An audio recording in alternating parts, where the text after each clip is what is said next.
When the world first glimpsed the return of Aang in the early months of 2024, there was a collective intake of breath, a mixture of hope and the lingering trauma of previous attempts to bring this elemental odyssey into the realm of live action. Netflix's Avatar, The Last Airbender does not merely attempt to copy the frames of the legendary Nickelodeon animation. Instead, it attempts to translate the soul of a cartoon into the gravity of a prestige drama. From the very opening sequence, the show announces its intentions with fire and blood. We are no longer looking at the stylized, soft-edged genocide of the Air Nomads through the lens of a kids' show. Instead, we see the terrifying, incinerating reality of the Fire Nation's opening move in a 100-year war. This sets the tone for a series that is significantly more grounded, darker, and visually dense than its predecessor. The story remains anchored by Gordon Cormier's Aang, a young boy whose smile still carries the warmth of the sun but whose eyes now reflect the crushing weight of a lost civilization. Cormier brings a certain fragile innocence to the role that is essential for the audience to forgive his character's initial flight from responsibility.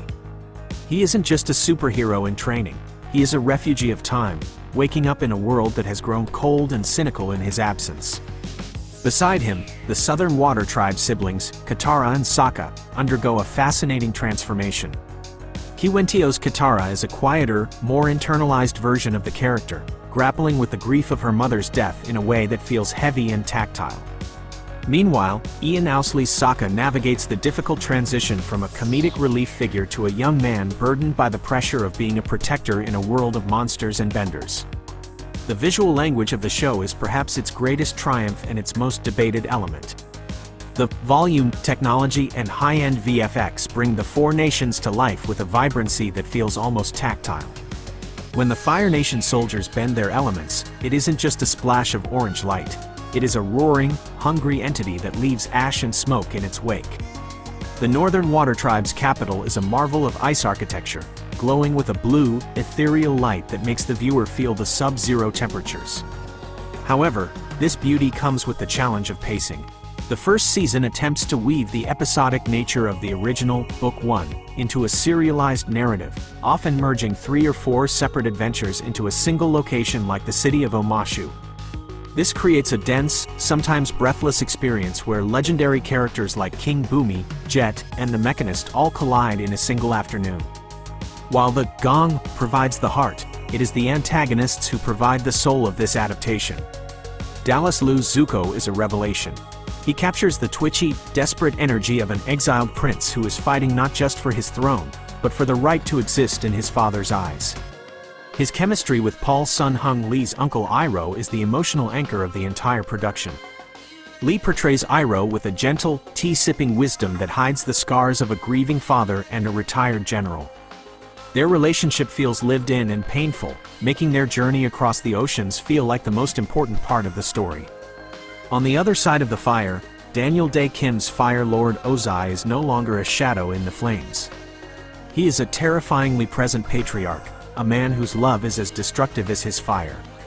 His scenes with Elizabeth Yu's Azula add a layer of psychological horror to the Fire Nation royalty, showing us the toxic environment that produced such formidable villains.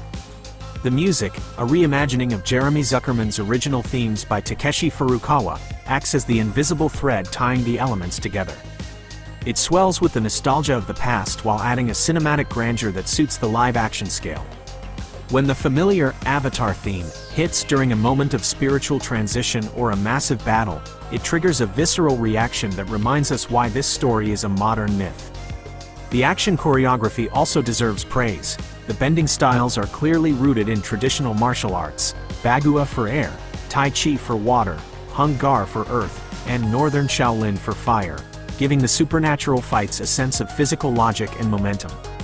Netflix's adaptation is not without its growing pains. The dialogue can sometimes lean too heavily on exposition, as characters explain their motivations and the world's history with a directness that lacks the subtlety of the original writing. There is a sense that the show is afraid the audience might get lost in the complex lore, leading to moments where the show, don't tell, rule is momentarily forgotten. Furthermore, the removal of some of Aang's detours and fun moments makes the journey feel more like a grim march toward destiny than a grand adventure.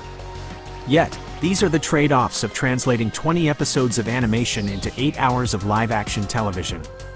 In its final act, as the Fire Nation fleet descends upon the North Pole, the series reaches a crescendo of spectacle and tragedy. The transformation of Princess Yu and Aang's fusion with the ocean spirit are handled with a haunting beauty that leans into the spirit aspect of the lore.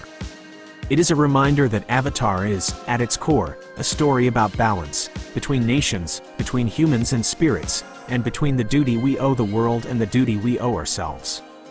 As the season closes on the image of a comet approaching in the dark of space, we are left with a sense of immense scale. This is a bold, flawed, and beautiful reimagining that respects its roots while daring to grow in its own direction. It is a story of a boy who must learn to be a god, and a world that must learn to hope again.